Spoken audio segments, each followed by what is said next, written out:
So our first question here is going to be on A. Okay, let's not assume yet. Oh, never mind, let's just say it. So DEFG below is a kite. Diagonals DF and GE intersect at H. Mark all the mark all the known properties of a kite related to sides and diagonals on the diagram below. Use appropriate geometric symbols. Okay, so basically our first one is basically just to indicate the symbols of what makes this a kite. If you can remember, we have the following information for properties. We know that the two pairs of adjacent sides are equal in a kite. So therefore this side is equal, GD is equal to DE. And we also know that the other pair is GF over here is going to be equal to FE. Okay, now let's look at the diagonals because they asked us to actually relate, they said related to sides and diagonals.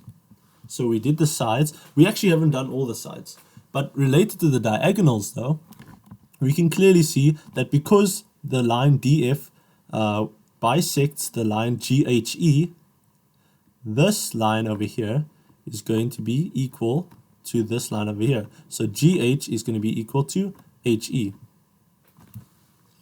And obviously with the diagonals, we can see that this angle over here will be 90 degrees, and then so will the rest of the angles as well. That is something that we can mark off on this kite. And there are all of our marks. The one mark is for the sides indication, and the second mark is for the diagonal indication.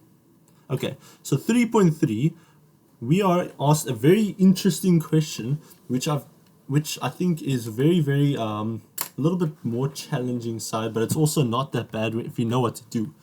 Now, to answer 3.3 over here, we're going to say the following. 3.3 I'll do here. Okay, so for 3.3, we have the following question. In triangle EFG, angle E is a ratio of angle F and also a ratio of G, of angle G, respectively, which is equal to 4 is a ratio to 3 and a ratio to 4, all respectively. Now we need to determine the size of angle F to the nearest degree. Okay, so what we need to do basically, and the question is asking us to take angle F over here, which has a ratio of 3 in this case, which is represented as a 3, and we need to actually find the angle to the nearest degree. So we need to convert that number 3 into an angle. And how do we do this? I need you to please follow my steps over here. And if you follow the steps and do it in the questions, if you get the question like this, you're going to be like, oh, I've seen a video like this, I remember. So that's why you need to observe what I do over here. Okay, so what's the first piece of information we have, right? Remember that this question is talking about angles. So let's look at the angles like this. I'm going to represent it in blue now. So angle E, where's angle E? We can see that angle E is over here. And they're talking about the entire angle E. Just remember that. This angle here is angle E. Let me not put that marking there, that's confusing. So we have angle E, we have angle F over here, and we have angle G, which is this entire angle right over here. So that is what we are comparing. That is the ratio, those are the ratios that we are comparing. And we're saying that those ratios are 4 to 3 to 4. And we need to find out what F is. So this is how we can convert to the nearest degree. So what do we know about the angles? The angles that we are given is there are only 3 angles in this case. Okay, so because there's only 3 angles, what do we know about a shape that actually has 3 angles? I know this is now a triangle at this point, but we clearly have a lot of triangles in this shape. We know that a triangle is a shape with 3 angles, right? That's what we know. So therefore, we are going to be using the rule of a triangle that says that every single angle in a triangle equals to 180 degrees. And that is what we're going to be using over here. Okay, so how do we represent this? We are going to say the following, right? We now know that because we are given 3 angles and their ratio to each other, we're just going to use those 3 angles. We're going to say angle E is not equal, sorry, the sum of all of these angles, angle E and angle F, and angle G is going to be equal to 180 degrees. That's what we should know. Okay, now that we have 180 degrees, we can say the following. We also know, oh yeah, remember your rule as well. You need to write down your reason. The reason over here is that it is the sum of angles in a triangle. That is our reason. Just remember, that is going to be important. You need to know your reason. Okay, then what else do we know, right? What are we given? We are given the following information. We are also given that angle E is a ratio of angle F and a ratio of angle G, right? We are given this information. Also, let us not forget about this over here, where we have the ratio, which is going to be 4, is a ratio to 3, and a ratio to 4, respectively. That is also what we have. And the reason over here is going to be given to us. We just need to observe the information that we have at the moment, right? So there we have that information, and we want to find angle F. Now, how do we find angle F, right? If you remember about your ratio and how to actually determine, we're going to use the ratio rules in order to find this angle. Now, what can we say over here? We can say the following, that the sum of all of these angles over here, or the sum of the ratio of all the angles, will be equal to our total amount of ratio. And I will show you what I mean over here.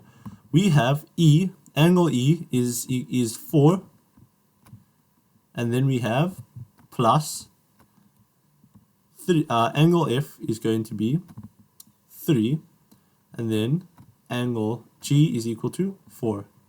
And the reason why I'm doing this, and this one is equal to, now we know, okay, this is basically represented over here from this information.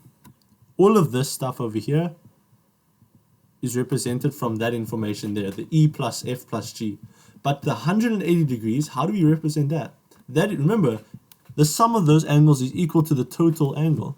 Therefore, the sum of these angles will give us our total ratio number, which is going to be 3 plus 4 plus 3, 4 plus 3 plus 4, which is going to give us an answer of 11. So basically, our 11 is actually represented as the ratio for 180 degrees. That is the relationship that they have. Okay, now what do we do at this point? Because we have this information over here, the total, which is 11, what are we trying to find? Remember, we are trying to find the angle F over here. And what number of what's the ratio number that is represented by F? We know it's 3. So we have to do the following, and please follow what I'm doing right now. We have to take that number 3, which is angle F, and divide it by the total ratio number, which is 180, which is represented for 180 degrees. But now, because we want to find the angle, we have to multiply it by the total angle, which is 180 degrees, which is going to give us an answer of, if we put this on our calculator, we can have 3 over 11 multiplied by 180 degrees, and we're going to get the angle of 49 degrees. So they said to the nearest degree. So we're going to get an angle of 49 degrees. So therefore, our angle F is going to be equal to, and I'm going to write it here, angle F is going to be equal to 49 degrees. So this was an interesting question. If you want, it's like an experiment here. You can even use the value of 4 and divide the 4 by 11 and multiply it by 180 degrees, and then you'll get an angle. And you'll get those 3 angles. And note how they're actually rounded off to the nearest decimal. So you have to consider the rounding off as well. And then all of those angles will equal to 180 degrees. Let's move on to the next question. Here's our next question. Our question over here, or our description there, says, in the following, or 3.5 says, in the following diagram, ZGHT is a quadrilateral as such that ZG is parallel to TH, ZE is equal to GE, and ET is equal to EH. Diagonals ZH and GT intersect at E. Okay, so what do we have over here? Our question is to prove that TZ is equal to HG. So we need to prove that this line over here, see if I can get it, yeah, that line is going to be equal to that line over here. So we need to prove that those two lines are equal. Now what do they give us? They say that ZG is parallel to TH. So they say that this is parallel to TH over here. What else do they give us? They say that ZE is going to be equal to GE. So they say ZE over here is equal to GE.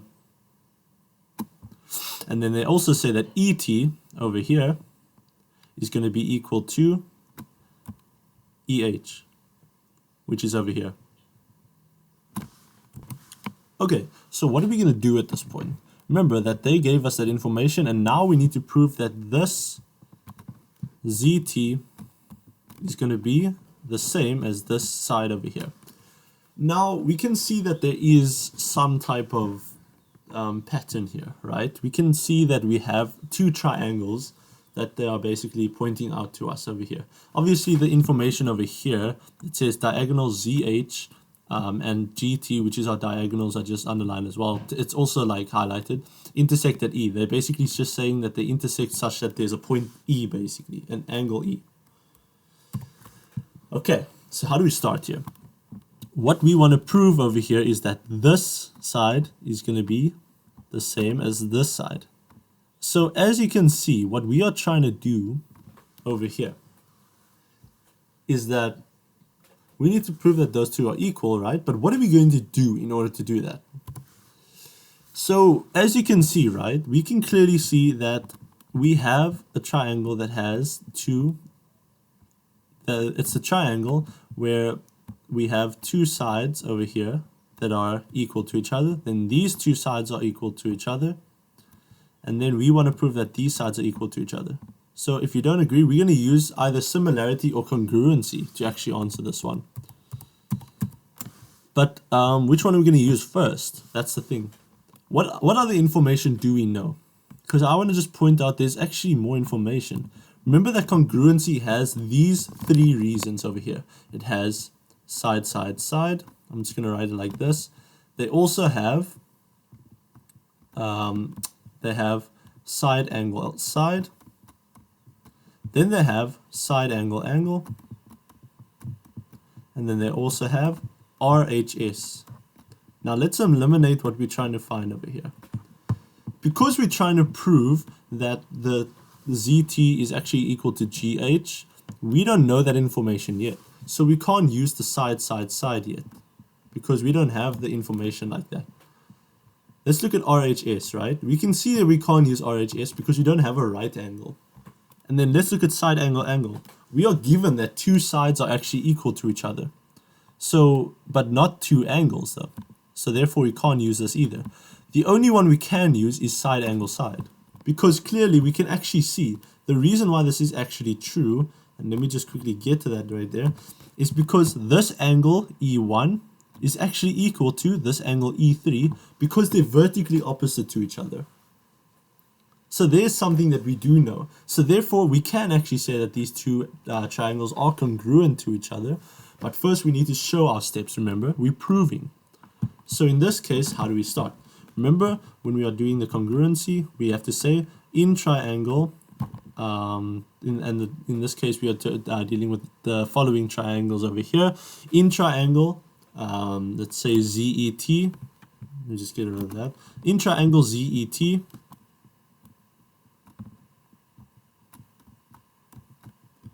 and triangle GEH,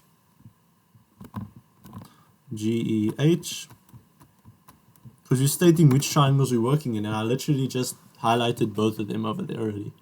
Okay, which one are we using? Side angle side. So let's deal with the side first. Which side is equal? It's going to be the ones that they gave us, which is ZE is equal to GE. So ZE is going to be equal to GE. And this information to us is just given.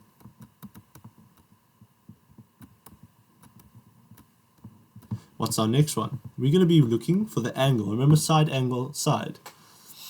We are going to have over here that the angle E1 over here is equal to the angle E3 because they're vertically opposite to each other. So E1, angle E1, is equal to angle E3.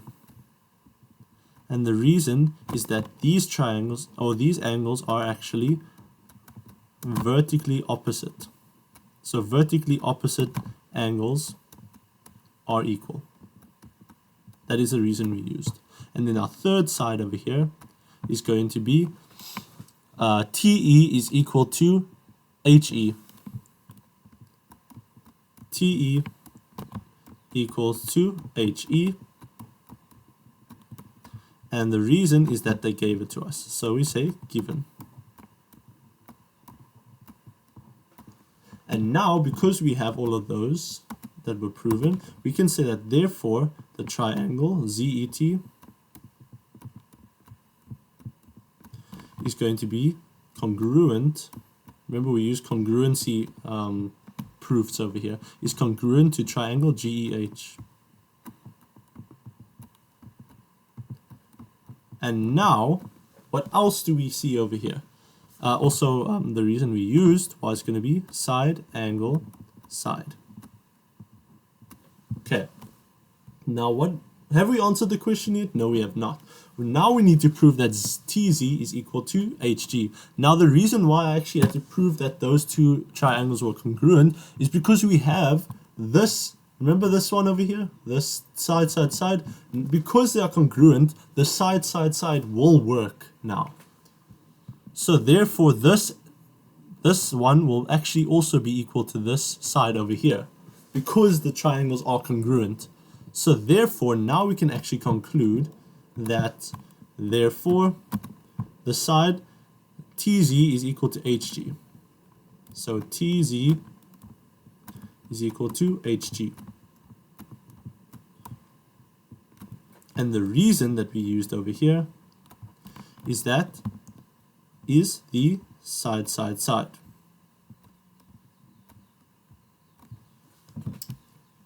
Let's move on to the next question.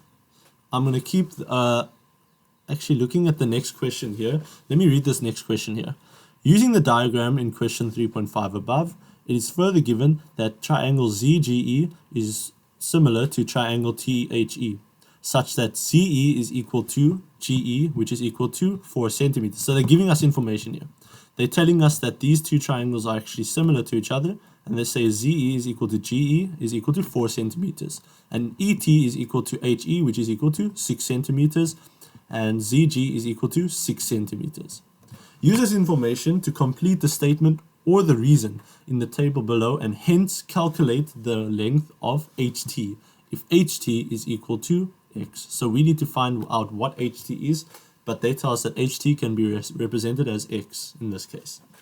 So now that we're working on a new question, let's just erase everything else, because clearly we're not going to be using any of the information from the other triangle. So let's finish this off. I just left these the signs over here because we already know that they are similar, or they are equal to each other. So they're talking about the two triangles, ZGE, which is these two triangles over here. So it's this one here, ZGE. So ZGE, I'm just going to do it rough over here. And then we're going to have those two triangles. And then they're talking about THE. So they're talking about TH. Well, I guess it worked there. And then H and then E. Those two triangles over there. Okay. And they give us the following information. ZE is equal to GE. So basically, they're just saying that this is equal to this. And then they're saying ET is equal to EH, which is 6 centimeters each. And then ZG is equal to 6 centimeters. So basically, if we write down this information, ZG, we are given that it's 6 centimeters. And then ET and HE is 6 centimeters over here. I'm just going to write it like this. That is meters, sorry. 6 centimeters. And that is represented by this line over here and that line over there.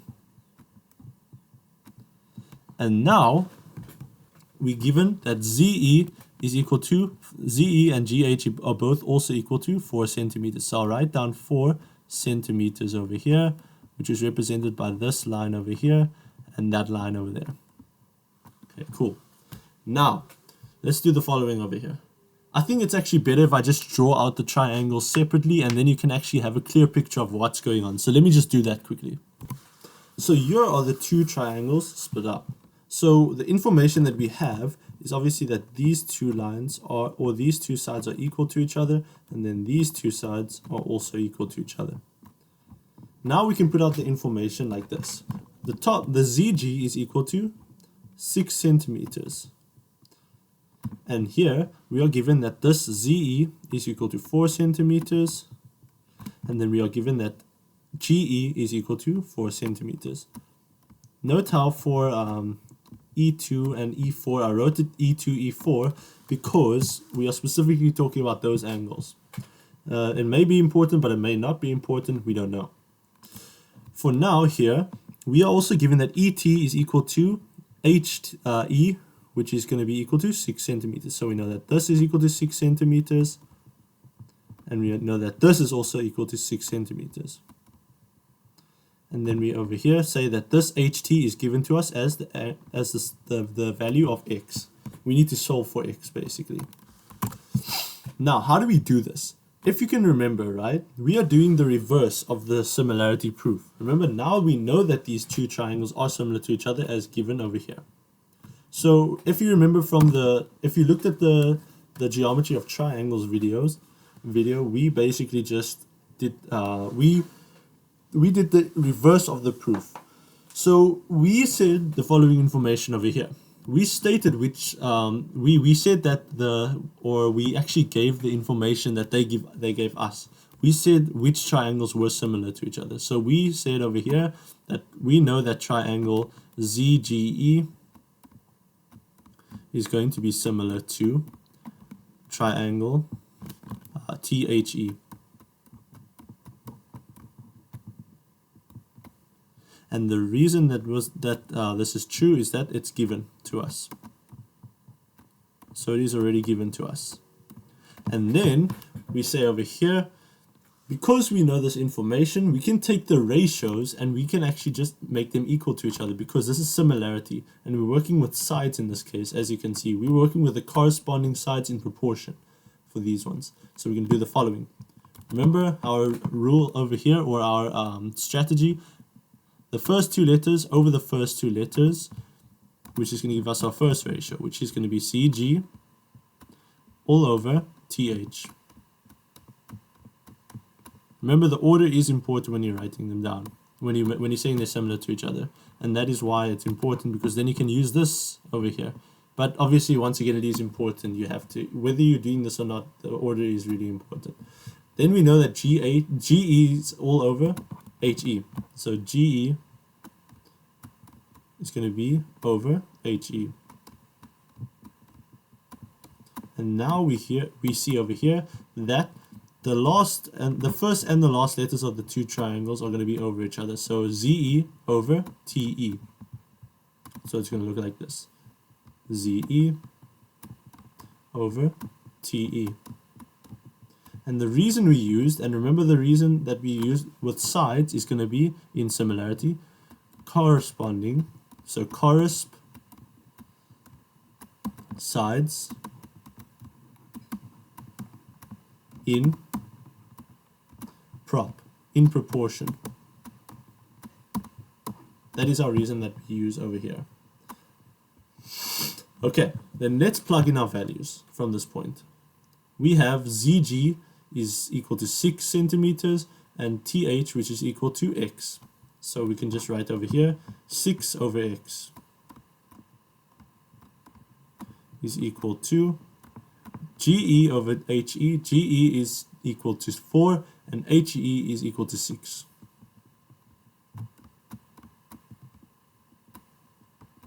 Then we have ZE, or what is our ZE? ZE is equal to 4 and TE is also equal to 6 from the diagram. Now, as you can see, we want to solve for x over here. But how do we do that? We can actually make this 6 over x equal to any of these, either this one or this one. It doesn't matter, it's actually going to be the same thing. So over here, we're going to say the following. Let's just take, we're just going to do this. 6 over x is equal to 4 over 6. And then we can just cross multiply from this point over here. And we're going to have 4 times x, which is just equal to 4x. And this is equal to 6 times 6, which is 36. Now we can just do the following. We can divide both sides by 4.